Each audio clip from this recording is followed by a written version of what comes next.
Love versus arrange marriage वाली बहू के सामने पति की जुबान। रसोई में सुरेखा पराठे बना रही होती है, इतने में आर्यन पीछे से आकर पराठा चुरा लेता है। अरे बदमाश, मेहमानों के लिए बनाए हैं। माँ मैं भी तो स्पेशल मेहमान हूँ, बस डेली वाला हूँ वो अलग बात है। तभी घर के बाकी लोग भी हंसने लगते हैं और वो सब साथ बैठकर खाना खाते हैं। खाने के बाद आर्यन अपने पिता का चश्मा पहनकर उनकी नकल उतारता है। बच्चों तुम लोग बिल्कुल ध्यान नहीं देते अपनी जिम्मेदारी पर। आर्यन तुझे तो मैं समझाकर परेशान हो गया हूँ, क्या तेरा किसी पढ़ाई में बिल्कुल मन नहीं लगता? हाँ पापा नहीं लगता, क्या करूं, जिम्मेदारियां ही मेरी इतनी हैं। कमरे के बाहर सब लोग खड़े होकर आर्यन की एक्टिंग देख रहे थे और आर्यन अपने पिता की एक्टिंग करता है तो सब लोग उसे देखकर हंस जाते हैं। भैया हाँ बीना, आपको चैन नहीं है पापा की एक्टिंग किए बिना भी, लेकिन खुशी इस बात की है कि आपके जोक से सब हंसने लगते हैं। अरे कमबख्त क्या करता रहता है तू, चल मेरा चश्मा दे, कब से अखबार पढ़ने के लिए कितना ढूंढ रहा हूँ। हाँ लीजिए। हाँ हाँ सूरज भैया, आपको क्या लगता है भैया जब घर में हंसाते हैं तो सब कितने खुश हो जाते हैं। हाँ ये तो है। पागल है ये लड़का, इसकी तो मस्तियां ही नहीं रुकती हैं कभी। हाँ तो क्या हुआ माँ, इससे मुझे किक मिलती है।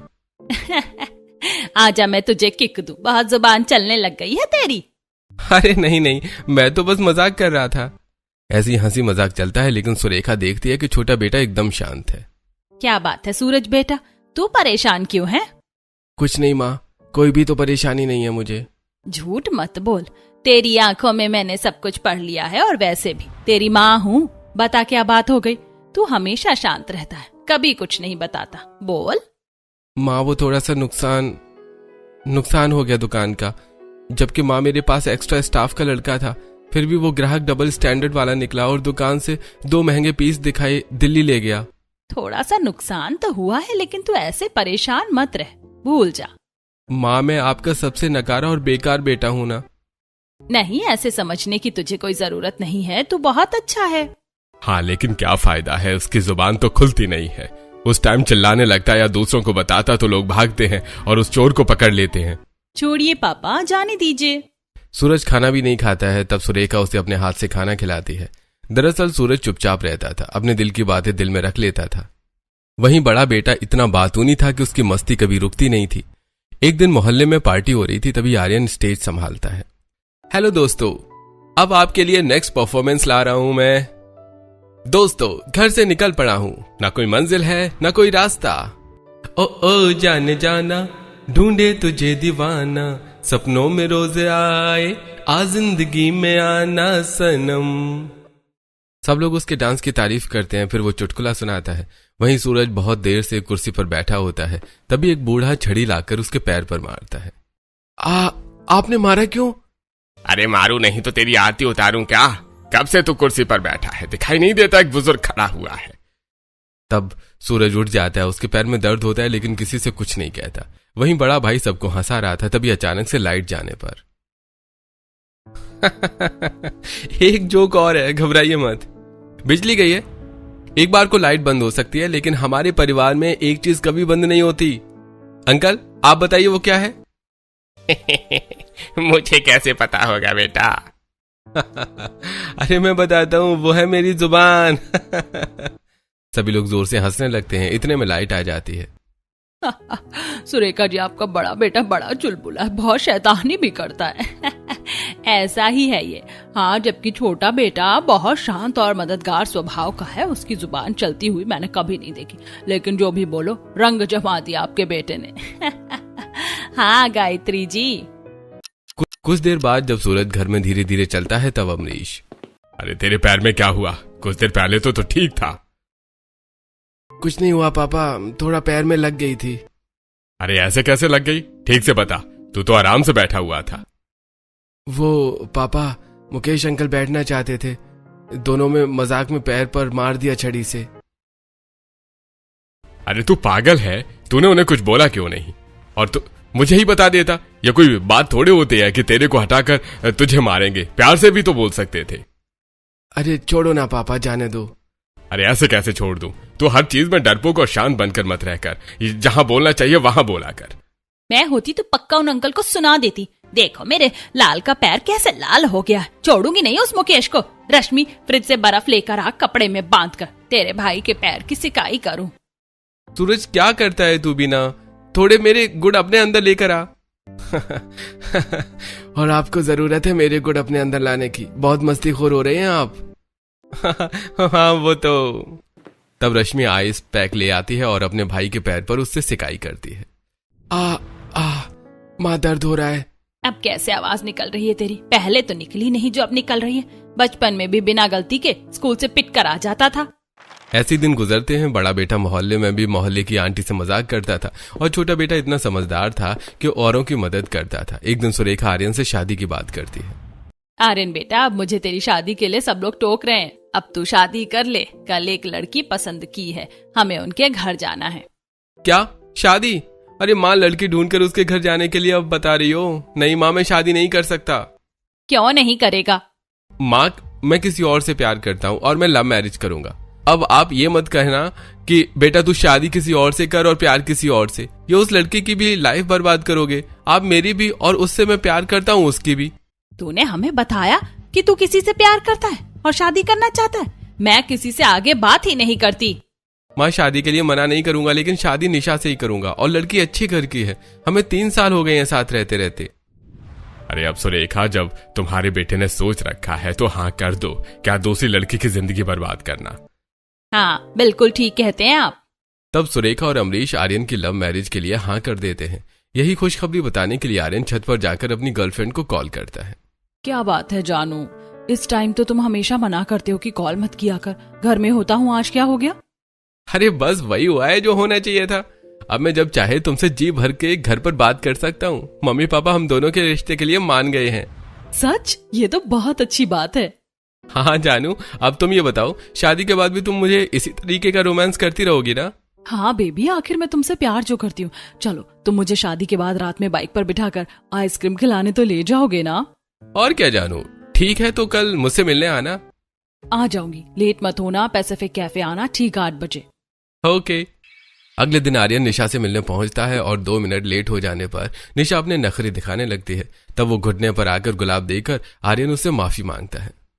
सॉरी ना जानू, बाइक पंक्चर हो गई थी तो क्या करता। ठीक है, इस बार माफ कर रही हूँ, लेकिन अगली बार से सिर्फ मेरी चलेगी, समझे? ओके जान। 1 महीने बाद दोनों की धूमधाम से शादी हो जाती है। शादी के कुछ दिन बाद सब कुछ अच्छा रहता है। सुरेखा भी खुश होती है, लेकिन धीरे धीरे निशा बदलने लगती है। एक दिन आर्यन अपनी सैलरी से माता पिता की दवाई भी ले आता है और घर का राशन। शाम को निशा अपने पति को मैंगो जूस देती है। ये लो, ठंडा ठंडा मैंगो जूस पी लो। और सुनो, मुझे 10,000 रुपए चाहिए। ठीक है ले लेना 10,000, लेकिन चाहिए क्यों? मेरे पास अब 10,000 नहीं है, सिर्फ 5,000 बचे हैं, जिसमें मुझे अपना खर्च भी चलाना है पूरे महीने का। ये क्या बोल रहे हो? 3 दिन पहले तुम्हारी सैलरी आई है और 50,000 में से तुम मुझे 1 भी रुपया नहीं देना चाहते हो। ऐसा क्या किया तुमने? मैं तुम्हारी वाइफ हूँ कि नहीं? मुझे भी कुछ अपने लिए चाहिए होता है। हाँ मैं जानता हूँ निशा, तुम 2,000 ले लो। अरे इस 2,000 का क्या करूँ? इसमें मेरा एक भी सामान नहीं आएगा। मुझे हिसाब दो, तुमने अपने 50,000 कहाँ गवा दिए? अरे मम्मी पापा को दवाई ला कर दिया, घर में राशन आया है, कुछ पैसे उनके हाथ में भी रखे हैं, उनको कुछ जरूरत है तो देख लेंगे। ये क्या बात हुई आर्यन? तुम मेरे पति हो, घर में तुम्हें सारे पैसे मुझे देने चाहिए। ये नहीं कि अपने माँ बाप को। इस बार ऐसा कर दिया, अगली बार पूरे पैसे मुझे चाहिए और मेरा अकाउंट नंबर ले लेना। मेरे अकाउंट में आने चाहिए पैसे। यार इतनी छोटी सी बात पर भड़क क्यों रही हो? व्हाट द हेल आर्यन, तुम्हारे लिए छोटी सी बात होगी, मेरे लिए नहीं है। अगली बार से पैसे मेरे अकाउंट में आएंगे और अगर तुम्हें चाहिए होंगे तो तुम खुद मुझसे लोगे। तुम्हारा छोटा भाई भी इस घर में है पैसे देने के लिए। तुम बड़े होने का फर्ज मत निभाओ। उसकी शादी नहीं हुई है, लेकिन तुम्हारी हो गई है। अच्छा ठीक है, अगली बार से सारे पैसे तुम्हारे अकाउंट में आएंगे। दोनों के बीच बहस होने से आर्यन शांत हो जाता है। तभी सुरेखा आकर, अरे बहू, तेरे पापा जी कह रहे थे आज अजवाइन का पराठा खाना चाहते हैं तो तू बना देना। मैं नहीं बना पाऊंगी माँ जी, मुझे अपनी तबीयत ठीक नहीं लग रही है। आप खुद बना लो या रश्मि से कह दो, पर अगली बार जब पति पत्नी के कमरे में आओ तो दरवाजे खटखटा कर आना। ये अच्छी बात नहीं होती है कि बेटे बहू के कमरे में सीधा आ जाओ। हाँ ठीक है बहू, दोबारा ऐसी गलती नहीं होगी। सुरेखा के जाने पर, निशा तुमने माँ से इस तरह से बात क्यों की? और अगर वो कमरे में भी आ गई थी तो कौन सा यहाँ कुछ हो रहा था? यार तुम्हें कुछ प्राइवेसी के बारे में पता है या नहीं? कोई भी हमारे कमरे में मुंह उठाकर कभी भी आ जाएगा क्या? और तुम अपनी जुबान मेरे सामने कम चलाओ, मुझे फालतू की किसी की सुनने की आदत नहीं है। आर्यन शांत हो जाता है। रसोई में खाना रश्मि और सुरेखा एक तैयार मिनट, करते हैं, पापा। हमेशा चुपचाप आकर खाती हैं। अरे आर्यन बेटा, जरा फ्रिज में से पानी लाकर आना। जी पापा। जी आर्यन खाना खा रहा है ना, लेकिन सूरज तो खाना खा चुका है। सूरज तुम लेकर आओ। जी भाभी। निशा के बोलने के बाद सूरज पानी लाकर देता है और आर्यन बैठ जाता है। ये क्या हो रहा है? मेरा बेटा पहले कितना हंसता था और अब शांत हो गया है। जब से निशा बहू आई है अजीब सा हो गया है। किचन में बर्तन साफ करने के बाद निशा बर्तनों को साइड में ही छोड़ देती है। बहू, बर्तनों को ठीक से रैक में तो लगा दो, स्लिप गीली है। माँ जी मुझे नींद आ रही है। मेरे छोटे मोटे काम कोई और भी कर सकता है, हर चीज का ठेका मैंने नहीं ले रखा है। और हाँ, आपसे आर्यन के पैसों पर मेरा भी हक है, थोड़ा मेरे बारे में भी सोचा करो आप लोग। ऐसा कहकर निशा चली जाती है। तब आपस में माँ बेटी। रश्मि, मैंने क्या निशा बहू के साथ कुछ गलत किया है? वो मेरे साथ ऐसा बर्ताव कर रही है या फिर घर में ही कुछ अलग सी लग रही है? हाँ माँ, देखा मैंने डाइनिंग टेबल पर भैया को कैसे कंट्रोल कर रही थी और भैया उनकी बात सुन भी रहे थे। छोड़ो, शायद उनका मूड ठीक नहीं होगा या नींद की वजह से ऐसा कहा। हाँ, तू सही बोल रही है। वो दोनों भी सो जाते हैं। अगली सुबह अमरीश। आर्यन बेटा, एक दुकान की पेमेंट आनी है। मैं और सूरज तो दुकान छोड़कर जा नहीं सकते क्योंकि यहाँ पर भी कोई आने वाला है, तो वो 2 लाख रुपए लेकर आज उसके लिए तुझे मेरठ जाना पड़ेगा। हाँ ठीक है पापा, मैं ला दूंगा। ठीक है बेटा। अमरीश के कहने पर आर्यन ऑफिस में जाकर अपने पिता की पेमेंट लेने थोड़ी दूर की जगह चला जाता है, जहां वो बिल्कुल भी फोन नहीं उठा पाता नेटवर्क की वजह से, और निशा परेशान होती रहती है। आर्यन कहाँ चला गया है? कब से इंतजार कर रही हूँ, ना लंच में फोन किया और अब रात के 10 बज रहे हैं, यहाँ भी नहीं आया। मम्मी से ही पूछती हूँ। निशा परेशान होकर सास ससुर के कमरे में जाती है। पापा जी, आपकी आर्यन से कोई बात हुई क्या? मुझसे सुबह से बात नहीं हुई है, पता नहीं घर कब आएंगे। हाँ बेटा, वो मेरे काम से बाहर गया है, सुबह 4-5 बजे तक आ जाएगा। मुझे भी उसने किसी और के फोन से बात करके बताया है। तो मुझे भी तो बता सकते थे, उन्होंने मुझे कुछ भी नहीं कहा। आने दो, आर्यन को बताती हूँ मेरे बिना परमिशन के गया कैसे। यहाँ मैं पागल हूँ जो कैंडल लाइट डिनर का टेबल बुक करके बैठी थी। निशा को गुस्सा आता है, वो चुपचाप सो जाती है। लेकिन अगले दिन जब आर्यन आता है तो उसे सुबह सुबह लड़ने लगती है। तुम्हारी हिम्मत कैसे हुई आर्यन, मुझे कुछ बिना बताए घर से बाहर जाने की? कहीं आना जाना हो तो तुम मेरे बिना मर्जी के नहीं जाओगे, दैट्स फाइनल। शादी मुझसे कर रहे हो, काम दूसरों के कर रहे हो। यहाँ मैं कब से बैठी हुई हूँ कि तुम आओगे, हम बाहर जाएंगे, तुमने सब बर्बाद कर दिया। सॉरी यार, मुझसे गलती हो गई, मैं तुम्हें नहीं बता पाया। मुझे बताना चाहिए था, लेकिन मम्मी पापा का काम ही तो करने गया था, इसमें इतना भड़कने वाली क्या बात है? आर्यन, अपने मम्मी पापा का रेडियो बंद करो सबसे पहले। कभी मम्मी पापा को पैसे दोगे, कभी मम्मी पापा का काम करोगे। अरे मैं इस घर में क्यों आई हूँ अपना घर छोड़कर? तुम्हें मेरे को नहीं समझना चाहिए क्या? ओके, दोबारा ऐसा नहीं करूंगा। चलो आज हम डिनर पर चलेंगे।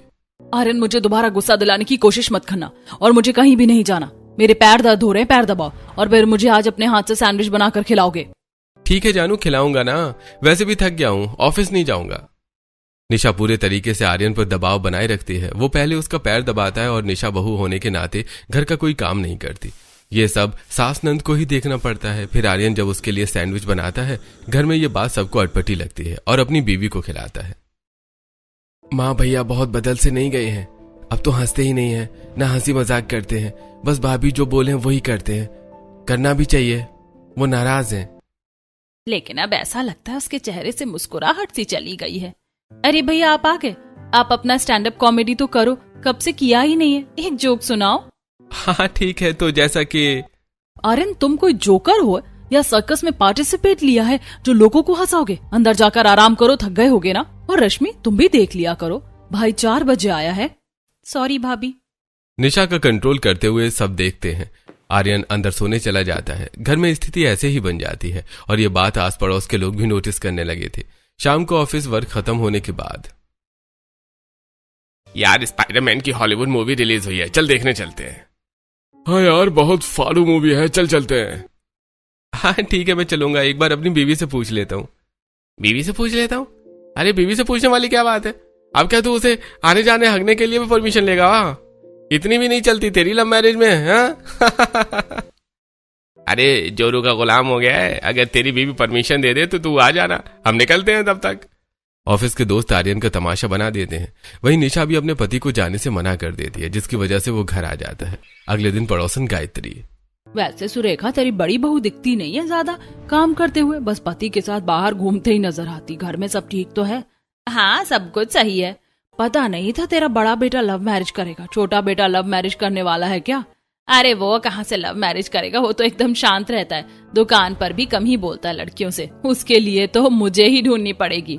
चल अच्छा है, एक तो तेरे पसंद की बहू आएगी इस घर में। ऐसी बात नहीं है, मेरी निशा बहू भी बहुत अच्छी है। इतना कहकर सुरेखा मार्केट के लिए निकल जाती है और फिर अपने बेटे की दुकान पर भी पहुंचती है, जहां वो शांति से काम करता है। नहीं मैडम, इस साड़ी के 4000 हैं, मैं आपको 2000 में कैसे दे दूं? अपना घाटा थोड़ी कर सकता हूँ। अजीब हो तुम भी, जब मैं बोल रही हूँ इतनी देर से साड़ी छाट रही हूँ, जब मुझे पसंद आ गई तो देना नहीं चाहते हो। ऐसे दुकानदारी करोगे? हाँ, अब जाइए मैडम, मेरा भी आपने टाइम बर्बाद कर दिया। वो औरत उसके बेटे को सुनाकर जाती है। तब सुरेखा, सूरज तेरी दुकान है, तू दुकान का मालिक है। कोई औरत जाकर ज्यादा महंगी साड़ी कम पैसों में लेना चाहती है, तेरा दिमाग खा रही है और तुझे सुनाकर चली गई। तेरी जुबान खुलती क्यों नहीं है इन लोगों के सामने? कितना सुनेगा बेटा? माँ लेडीज है, वो क्या बोलूं, बोलने दो। बेटा इतना चुप रहना अभी सही नहीं होता, सही गलत के लिए बोलना पड़ता है। वो गुस्से में कोई साड़ी उठाकर जाती, ले जाती या नुकसान कर देती तो तू तब भी कुछ नहीं कहता। यहाँ दुकान पर तेरे बेटे को यही सिखाता रहता हूँ, थोड़ा मर्द का बच्चा बन, शांत रहता है। इससे ज्यादा तो रश्मि बोल देती है। हम दोनों के गुड़ तो नहीं गए इसमें। हाँ चलो, मैं पनीर लेने जा रही हूँ, आज शाम को मटर पनीर बनेगी, आ जाना। और हाँ सूरज, जब मैं तेरी शादी के लिए भी लड़की ढूंढ रही हूँ, करेगा ना या कोई और है?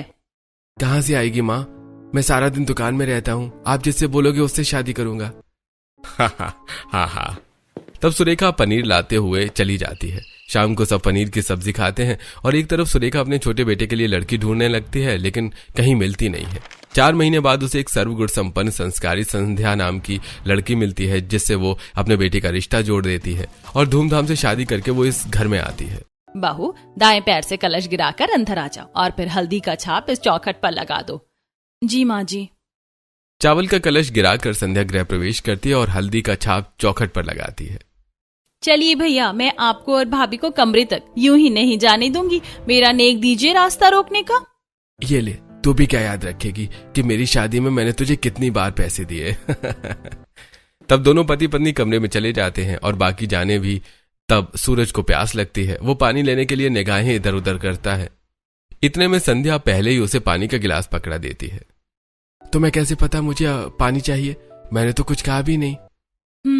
गठबंधन के दौरान मुझे रश्मि ने बताया था कि आप कितने शांत व्यक्ति हैं। अब आपकी खामोशी को ही समझना पड़ेगा, क्योंकि आप बात तो मुझसे कर नहीं रहे हैं। नहीं, ऐसी बात नहीं है, वो कभी किसी लड़की से बात नहीं करी है ना, पर मैं कोशिश करूंगा तुम्हारे साथ इतना शांत ना रहूं। ठीक है। रात को दोनों एक दूसरे से बात करते सो जाते हैं। अगले दिन बहू की पहली रसोई होती है। उसके हाथ का खाना खाकर सब खुश हो जाते हैं।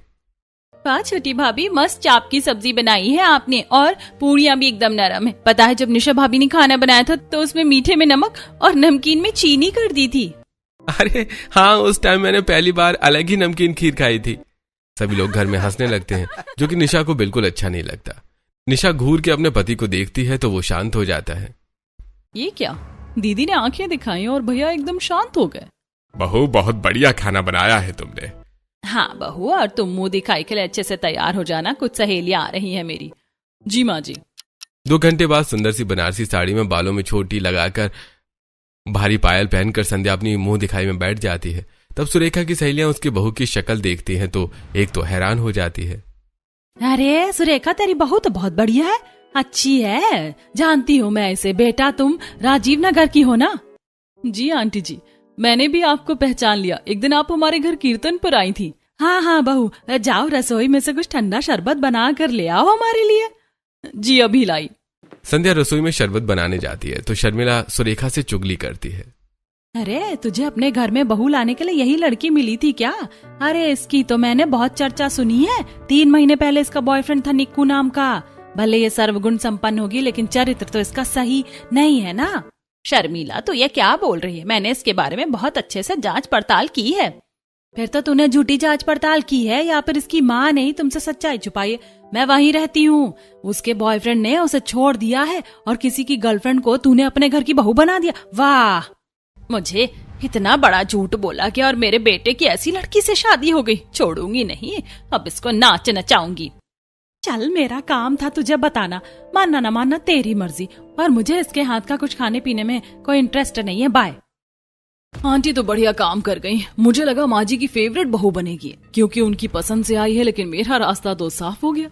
पति भी मुट्ठी में, सास भी मुट्ठी में।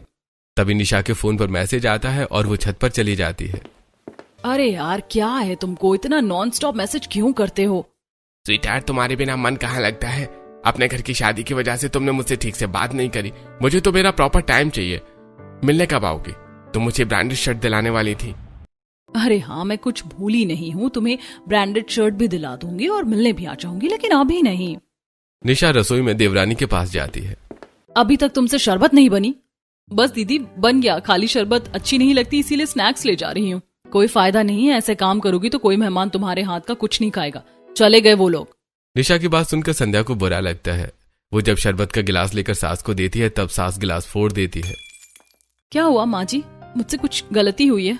आप गुस्सा क्यों हैं? अभी तो सब ठीक था। गुस्सा नहीं करूँ तो क्या करूँ? तेरी माँ ने तो मुझे सेकेंड हैंड माल दे दिया ना। शादी से पहले तेरा निक्कू नाम के लड़के से चक्कर चल रहा था तो तेरी माँ ने मुझे बताया क्यों नहीं? मेरे बेटे से शादी करके मेरा घर क्यों बर्बाद करने आ गई?